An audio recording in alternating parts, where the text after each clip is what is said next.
మహాజ్ఞాని జగద్గురు అంటే ప్రపంచానికంతా గురువు అని. ఆయన మామూలు జ్ఞాని కాదు, మహాజ్ఞాని అని. ఇట్లా ఎవరికి వాళ్ళే మహాజ్ఞానులని పేర్లు పెట్టుకున్న వాళ్ళు, జగద్గురులని పేరు పెట్టుకున్న వాళ్ళు, మహాత్ములని పేరు పెట్టుకున్న వాళ్ళు చాలామంది బాబాలు, అమ్మలు కరువు లేకుండా ఉన్నారు ఈ దేశంలో. నేను ఒక బాబా ఆశ్రమానికి వెళ్ళా. 100 ఎకరాల ఆశ్రమం ఉంది. బ్రహ్మాండమైన బిల్డింగులు, గుంపులు గుంపులుగా జనం, అందరూ భక్తజనం. పట్టుడు గర్రలు పట్టుకొని మెడలో స్కార్ఫ్ ధరించి డజన్ల కొద్ది వాలంటీర్లు తిరుగుతున్నారు. అందులో ఒక వాలంటీర్ పట్టుకుంటా. జగద్గురువు గారి గురించి 4 మాటలు చెప్పిన ఆయన అని అడిగా. మహాజ్ఞాని ఆయన చదవని పుస్తకం లేదు, ఇప్పటిదాకా 1,00,000 పుస్తకాలు చదివాడు అని అన్నాడు అతను. 1,00,000 పుస్తకాలు అన్నా నేను. అవును అన్నాడు. గురువుగారి వయసు ఎంత అని అడిగాను. 60 ఏళ్ళు అన్నాడు. పోయిన 5 సంవత్సరాల నుంచి చదవడం నేర్చుకున్నాడు అనుకున్నా.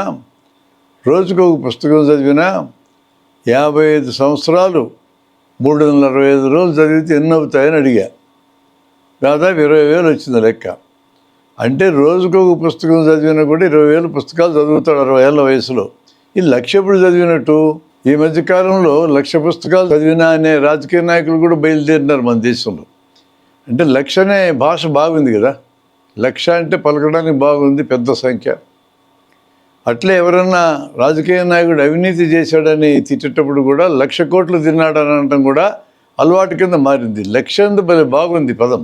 నేను ఒక పుస్తకం చదవడానికి కనీసం 10 రోజులు పడుతుంది నాకైతే. ఆయన మహామేధావి కాబట్టి గబగబా రోజుకు 2 పుస్తకాలు చదవడానికి 40,000 అవుతాయి. 1,00,000 ఎట్లయితాయి? ఈ 1,00,000 అనే మాటనే అంటున్నాడు ఆ వాలంటీరు.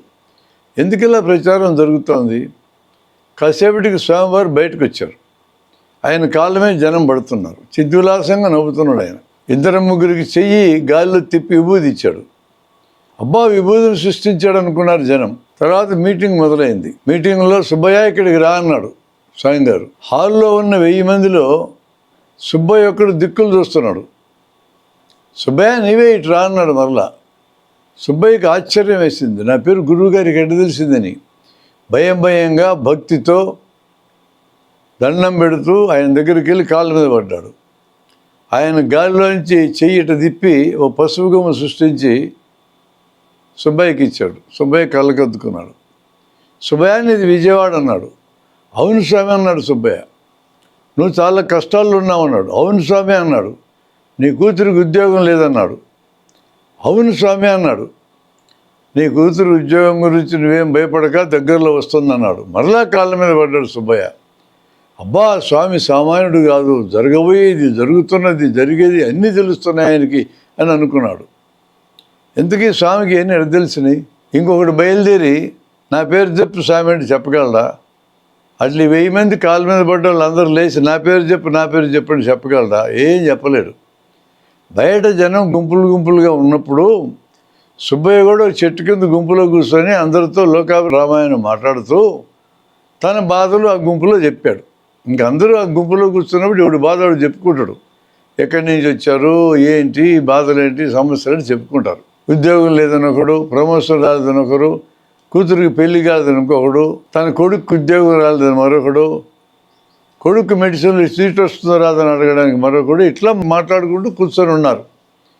ఈ మాట్లాడుకుంటూ కూర్చున్న వాళ్ళల్లో స్వామి గారి ఏజెంట్లు కూడా భక్తుల్లాగా వచ్చి కూర్చుంటారు. అది అసలు కథ. ఈరోజు సుబ్బయ్య అంత వచ్చింది. సుబ్బయ్యకి సంబంధించిన వివరాలన్నీ తయారు చేసి సుబ్బయ్య ఎలా ఉంటాడో ఆయన ఫోటో కూడా తీసి వాట్సాప్లో స్వామి గారికి ఇచ్చాడు ఈ శిష్యుడు. స్వామి గారు ఈరోజు సుబ్బయ్య గారిని ఆకర్షించారు. రేపు ఇంకొకరిని ఆకర్షిస్తారు. ఇదంతా మహిమ అనుకుంటారు జనం. ఇంకో పెద్ద స్వాములారు ఉన్నాడు. ఆయన తెల్లగడ్డం, తెల్ల జుట్టు, బ్రహ్మాండమైన వేషధారణ ఉంటుంది. శివరాత్రి వస్తే శివుడి కంటే బాగా డ్యాన్స్ చేస్తూ ఉంటాడు ఆయన. 12,000 మంది ఒకసారి మీటింగులో మొత్తం మేధావులు, చదువుకున్న వాళ్ళు కూర్చొని ఉన్నారు. ఆయన ప్రసంగంలో అద్భుతమైన వాక్యం చెప్పాడు. ఏం చెప్పాడంటే, మీరందరూ అంటే 12,000 మంది ఈ క్షణంలో మరణించి ఉన్నారు, అదే సమయంలో జీవించి ఉన్నారు అన్నాడు. నాకైతే అర్థం కావడంలా. ఏ క్షణంలో మనిషిని చూసినా జీవించని ఉండాలి, మరణించని ఉండాలి. రెండు ఒకేసారి జరగడం కుదరదు. మన శరీరంలో ప్రతి క్షణంలో కొత్త కణాలు పుడుతున్నాయి, మరికొన్ని కణాలు చచ్చిపోతున్నాయి అనేది అయితే అర్థమవుతుంది. కొన్ని కోట్ల కణాలు పుడుతుంటే కోట్ల కణాలు పోతుంటాయి. ఇక్కడ అది కాదు సబ్జెక్టు. యాజ్ ఏ హోల్ నువ్వు మొత్తంగా, తర్కంలో ఒక రూల్ ఉంది, మధ్యే మార్గ నిషేధ సూత్రం అది. ఈ చివరన ఉండాలి, ఈ చివరన ఉండాలి, మధ్య ఉండటానికి వీల్లేదు. అంటే మధ్య మార్గ నిషేధం అన్నమాట. అది తర్కంలో ఫండమెంటల్ రూల్ అది. నువ్వు ఏ క్షణమైనా ఈ చివర మరణించని ఉండాలి, ఈ చివర బతికని ఉండాలి. పరిశీలిస్తున్న క్షణంలో చచ్చిపోయి ఉండటం, బతికుంటూ రెండు జరగడం కుదరదు. ఇంత ఫండమెంటల్ విషయం మర్చిపోయి మిస్ అయ్యి ఆ స్వాములారు అంతలో మాట ఎడ చెప్పాడు.